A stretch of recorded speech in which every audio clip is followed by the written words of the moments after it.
where are you on this spectrum, I guess, of diminishing returns and again, this, the perfect scarcity and it going vertical? Because a lot of what I hear from not just you, but from a lot of the people that are in the know, Checkmate, and just talked to him recently, just you're seeing this, like, yeah, retail's not around, like these are the big pools. And it, again, at the end of the day, it feels like the big pools of liquidity are going to be the ones, the powerful, the leaders of society, like it or love it, doesn't matter. They're the ones that are going to be converting a lot of the next system, it feels like, to Bitcoin, whether we like it or not. And they're here.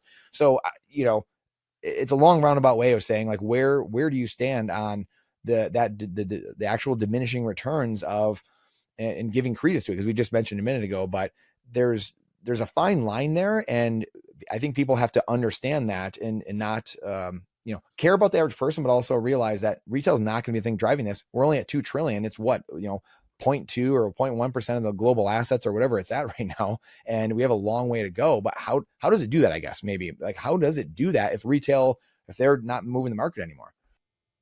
I think it does it with difficulty. In hindsight, it'll look really easy and it'll look like a no-brainer. But, and this is where, say, I just want to give a shout out to one of my favorite Bitcoiners, Checkmate, who I love and adore, does the best analytical work in the space. And this is probably the only thing we disagree on. But I think, and correct me if I'm wrong, Check would say that, hey, we're never going vertical. It's never going to happen. It's going to be a bump and grind. And I think, we're leveling up and we'll just grind our way through to $1 million and literally dry our eyes with $100 bills. Yeah, he's the best. And just a quick shout out. If you haven't subscribed to his work, just subscribe, pay the money, whatever it is. Yes. He is the best in the market. And I think this is where I agree wholeheartedly, full-throatedly with him that that is going to happen until it doesn't. And so he will be right 99 times out of 100. And then we will have that one instance where it just gaps up and we wake up with, a God candle, a mega candle, whatever Samson talks about. And I'm much more on although I understand and agree with checkmating, because that is the sensible, responsible, the most likely thing to happen at some point in time. And this is a duration problem. He might be looking at that over, say, a 2 to 5 year window.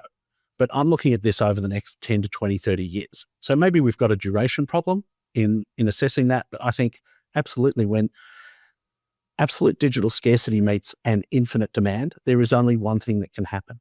It will gap up to whatever level it has to fill that order. And this is where, with the Bitcoin Treasury companies, I think Sailor will end up at probably 2 million Bitcoin. I think Metaplanet could end up at 1 to 1.5, maybe even close to 2 million. Then you're going to have copycats.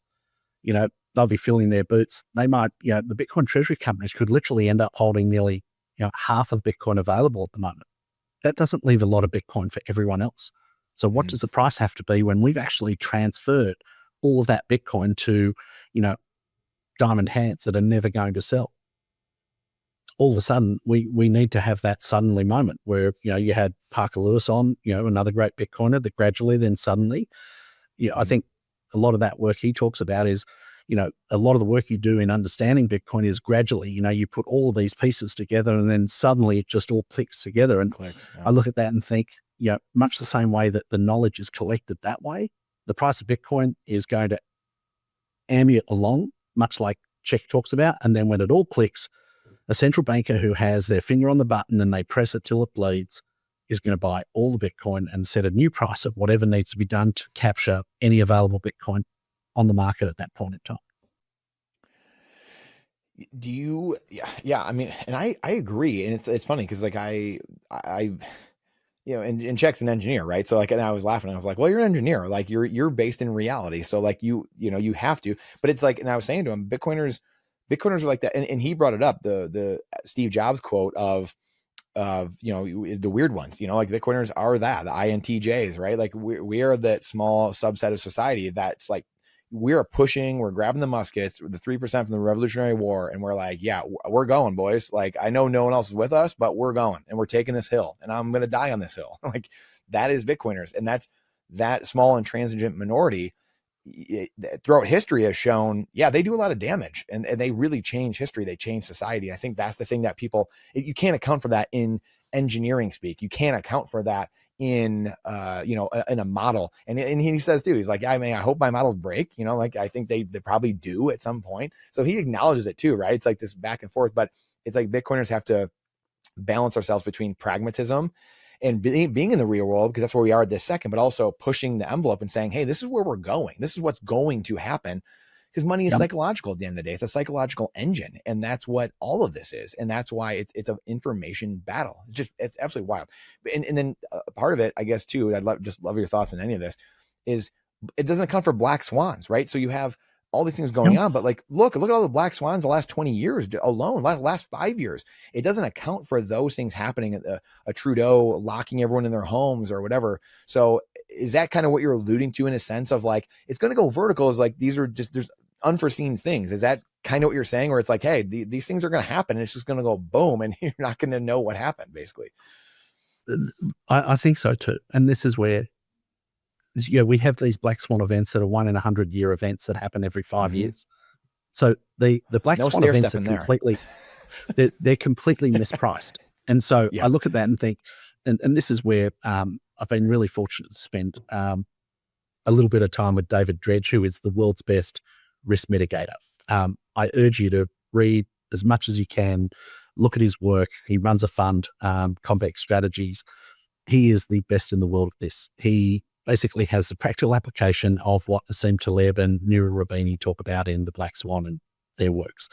And I look at this and I think, just from an education point of view, or just on the balance of probabilities, if the US or the Australian government appointed me to be head of the Treasury in either or nation, I would literally press that button so hard to buy Bitcoin, it would all be gone in the space of 24 to 48 hours. And guess what? I wouldn't care what the price is. And I know that there's going to be someone appointed over the next 25 to 30 years who's going to feel the same way that I do. And they're going to look at that as a matter of national interest. They're probably going to be influenced by Jason Lowry and say, we need to do this to secure the future of America or Australia or whatever country you want to do it, but you want to make sure you do it before your enemies do it. And I look at this and think, once the cat's out of the bag, you've got basically less than 24 hours to secure whatever bag you've got. And I look at, probably one of the greatest movies to explain or kind of conceptualize what happens here is the movie Margin Call with Simon Baker and a number of other great actors. The one escapes me, but he talks you through what that trade looks like, where they have to sell all of the bonds and they're not going to be buying any bonds. So they're going to start at 10 o'clock and by 12 o'clock, they need to be rid of 60 or 50 to 60% of their book, because everyone's going to cotton onto the market what's happening. So you're not going to have any counterparties by the very next day, because no one's going to want to play with you because you sold them out. You basically sold them all the shit in the bonds. And in the same way, all of these central bankers are playing the exact same game, except it's about buying Bitcoin, not selling bonds. But it's fundamentally one and the same game. So whoever goes first wins and survives. And that beautiful speech about, that Jeremy Irons gives in the movie Margin Call, where he talks about, gentlemen, my job is to know when the music stopped. The music stopped. And that's the time to sell. And in the same way, you're going to have a central banker realize the music stopped and the time to buy Bitcoin is now. And they are literally just going to put national interests ahead of their job, themselves, and they're just going to buy Bitcoin, and that's going to gap up. And, we'll probably have a chat. You'll give me a call or I'll call you when I wake up and go, does this look right on the screen? Is this the real number? Is this what we're working with? Is the base rate now? And this is what happens when absolute digital scarcity meets unlimited demand. If you like that clip, then you definitely got to check out this next spicy clip. I think you're really going to like it. Come on, check it out. But if you want the full version, the full interview, then check that out over here. Come on, do it.